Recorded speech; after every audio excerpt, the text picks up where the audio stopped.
Tonight, yes, we're talking about cultivating growth mindset and looking at 5 crucial skills of cultivating a growth mindset. Now, last week, we have spoken about what hinders you from achieving your goals. Now, today, we're going to be focusing a bit more than once you've got those goals, once you've got that vision board, once you have that idea in your mind and you have set targets in terms of how you're going to reach it, what is it that you need to reach that? Now, cultivation of growth mindset, of course, is something that was being spoken about for quite some time now in many boardrooms, in many leadership seminars, in many schools, in many spaces that talk about growth. Because growth is one of the indications that as a human being, you are alive, right? Because the moment we stop growing, then we start to die. So how do you cultivate the growth mindset? I'm not going to go the traditional route of making a comparison between growth mindset and fixed mindset, but I'm going to be speaking about these 5 ideas I've been thinking quite a bit about, because I have come to understand that deep reflection about things that hinder you from achieving what you want are important to understand. Because as much as you may be motivated, as much as you may be hardworking, as much as you may have a plan to achieve what you want to achieve, if you don't understand what stands in your way, most likely you're going to end up being grossly fatigued, very tired, very demotivated, because your efforts are not yielding for you the kind of results that you want. The first skill that we got to think about as far as cultivating growth mindset is the skill of observation skills. Now, let's think about it. When you were a child, one of the ways that you start to grow as a child is that you start to observe. Children are consuming a lot of information from the environment as a way of building information, knowledge that they need to be able to apply their intelligence. And even for us as adults, unfortunately, we kind of lose that skill of observation as we grow older, even though it's still happening automatically to some degree, because in terms of our structure, we have no choice but to extract information from the environment. But when you start to do this more intentionally, it becomes a very powerful skill to possess. Observation. The difference between a person who observes and a person who's an audience normally watches, they could go into a soccer game or to watch some kind of entertaining thing on television. You doing that normally to just get entertained. There isn't necessarily a particular goal, maybe perhaps just to relax. On the other hand, a person who observes, they have an intention, they've got a goal. They are looking at whatever they're looking at with an intention to look for lessons that they can learn, to understand how things work, to understand how things don't work, and to learn new things that they didn't know prior.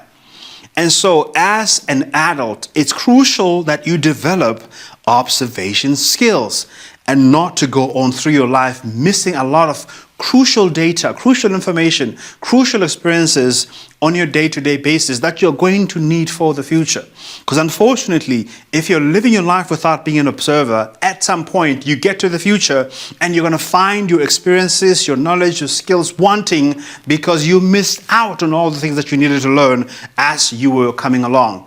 Has it ever happened to you that in your workplace, you have this one particular person that is constantly asking the same question on a daily basis, that in a couple of months, a couple of years later, they still don't know information that they should have known at the very beginning of their work? That is because this person does not have observation skills.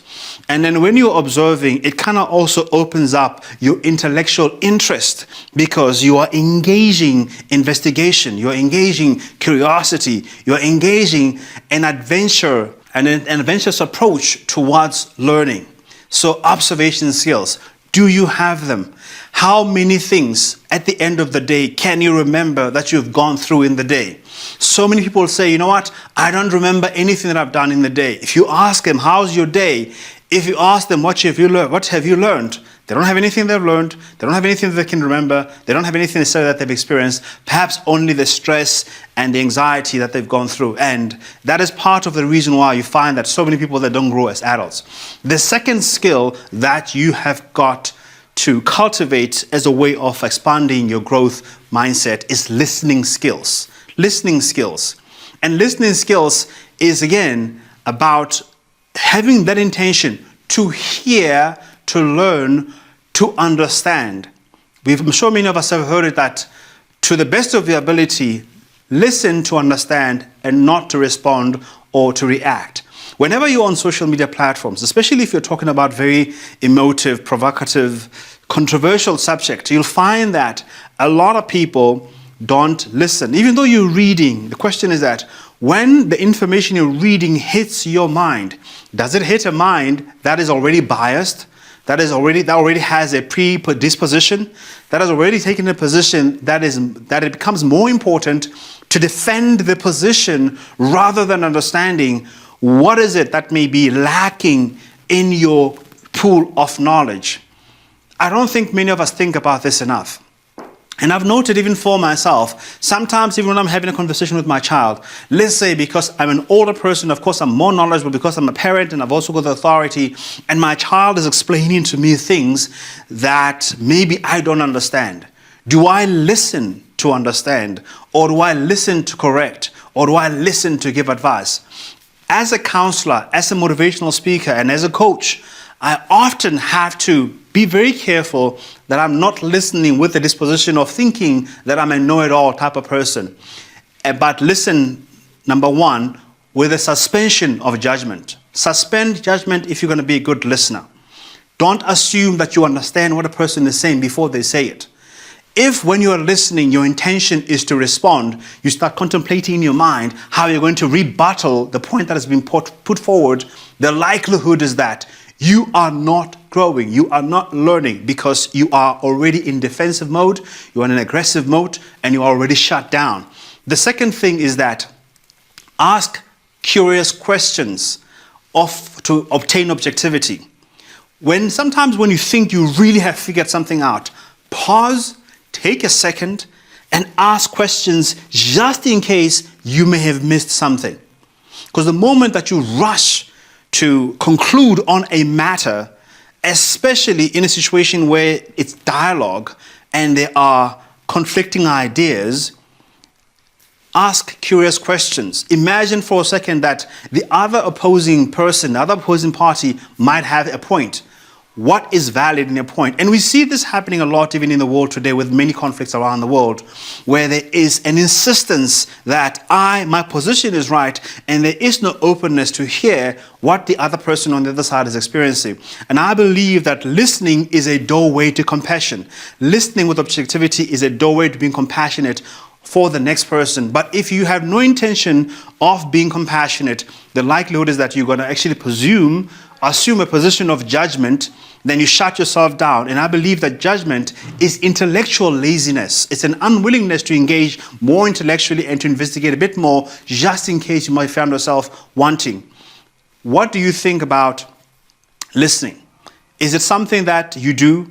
What has been the feedback from the people around you? Have they said that you are a good listener, or have they accused you of not being a good listener? The third thing that you need to learn is critical skills, critical thinking skills. Critical thinking skills is when you apply your mind to assess, to analyze, to validate, to prove. In other words, you're testing out ideas and to see whether or not ideas work. And critical thinking cannot happen without objective thinking. And objective thinking is actually about realizing that there is a reality and a truth, and that exists outside of your own opinion or of your own contribution. And it is important, again, to learn with critical thinking, to ask questions that honor the integrity of dialogue, of engagement, where you're not pretexting questions, for example. A pretext is questions that pretend, or rather statements that pretend to be questions. The fourth thing that we're speaking about here is learning. But I'll put the two together because learning and unlearning skills. Learning skills is, again, realizing that you don't know all that there is to know.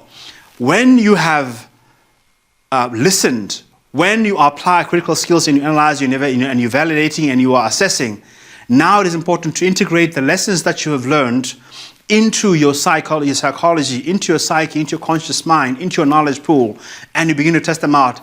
And the automatic or the natural organic outcome of that is that you would have to unlearn a lot of bad habits that you learned prior to the time.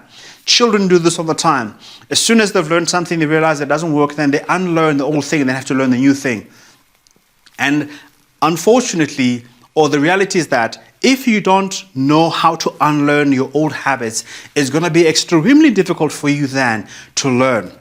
So for you to be able to cultivate that growth mind and the growth mindset, number one, it's important for you to have to have critical thinking skills, to have listening skills, to have observation skills, to have learning skills, and to have unlearning skills. Thank you so much for tuning in this evening.